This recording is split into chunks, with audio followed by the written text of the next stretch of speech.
मित्रांनो, ठरलं तर मगच्या आजच्या भागामध्ये आपण बघणार आहोत जसं अर्जुनने हे सिद्ध केलं की पार्टी 11 जानेवारी 2023ला झाली होती, त्याचप्रमाणे साक्षीचे 13 जानेवारीचे लोकेशन रिपोर्ट सबमिट करून अर्जुनने हेही सिद्ध केलं की खुनाच्या रात्री म्हणजेच 13 जानेवारीला साक्षी आश्रमाजवळच होती. पण दामिनी देशमुख हिने ऑब्जेक्शन घेऊन मुद्दा उचलून धरला की आश्रमाजवळ असणे आणि खून करणे यामध्ये खूप फरक आहे जज साहेब. आश्रमाजवळ त्या दिवशी जवळजवळ 50-60 माणसं असतील, मग त्या 50-60 माणसांनी विलासचा खून केला का? तर अर्जुन सुभेदारांनी हे ठोस पुरावे द्यावेत की त्या रात्री साक्षी आश्रमात होती. तेव्हा अर्जुन म्हणतो, जरी ती आश्रमाजवळ असली मग तुम्ही तिचे लोकेशन रिपोर्ट्स, पार्टीच्या डेट्स ह्या सगळ्या का लपवत आहात? अशी का शंका तयार करून देत आहात सगळ्यांना की साक्षी या खुनामध्ये इन्व्हॉल्व आहे?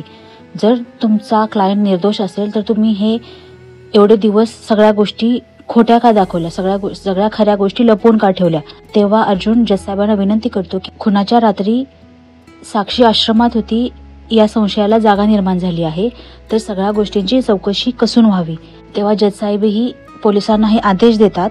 अर्जुन सुभेदार म्हणतात त्यानुसार या केसची वेगळी बाजूही असू शकते.